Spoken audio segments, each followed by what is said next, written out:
ating mga rider dyan sa lansangan, dapat nagkakaisa tayo, no?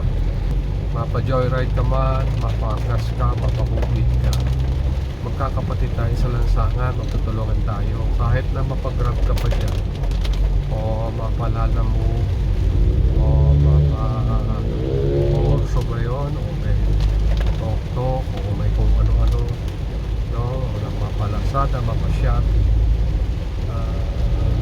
tulong po ang ating sinasakyan. Pumarehas po tayo, magtulungan, no? Dahil ang ating isang paa dyan ay nasa ilalim ng hukay, hindi biro ang ating trabaho, no? So hindi naman kita ang ating pinag-uusapan dito. Bukod doon sa medyo may diskarte ka na magkakapera, i-enjoy natin sa pamamasyal, pakikibabagay, pakikisalamuha sa mga kapatid natin, ang mga driver, taxi driver, bus driver, kahit na mga driver ka pa ng mga trailer, mga naghahanap buhay tayo sa lansangan, no? So may mga pamilya tayo na ating binubuhay, mga maganda yung ating paghahanap buhay. Sama-sama tayo, bigkis-bigkis tayo na nagtutulungan sa lansangan. Ang ating challenge dito ay yung panahon, no? Hindi lang yung panahon na nag-uulan lagi, yung mga baha dyan, no? Bukod pa doon sa mga pagkakataong mga hindi natin nakikita na mangyayari sa atin sa lansangan, tulad ng mga aksidente, no? Yan, mga bagay na yan, dapat nakatuon tayo.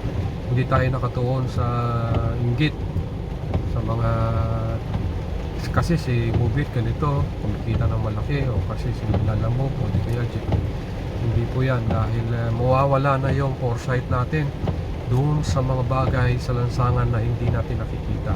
Ano po yun? Ayan po yung mga disgrasya. So madaling salita, mag-iingat po tayo. Tayo ay magtulong-tulong, magsama-sama.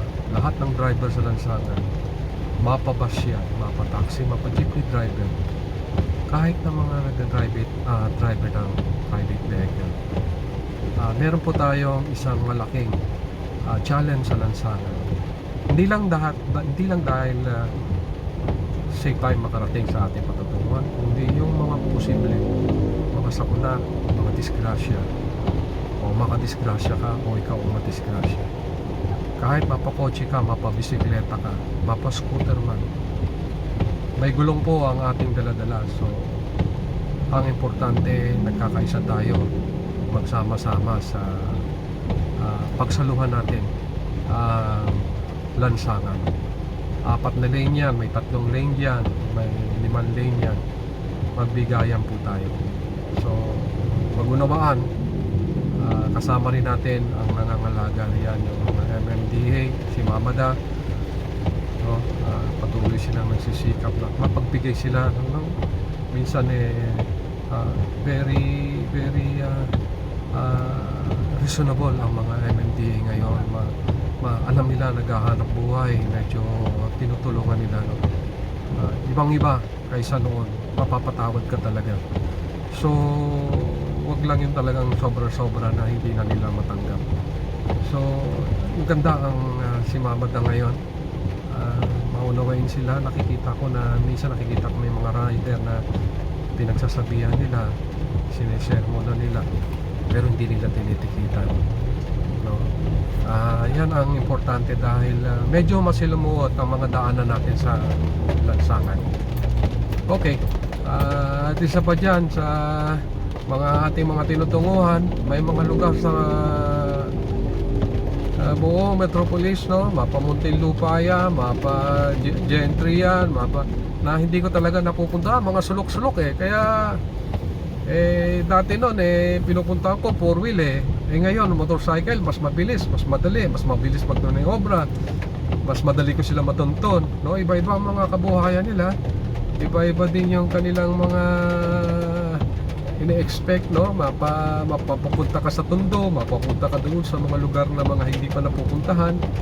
Nakakalawak ng foresight, no?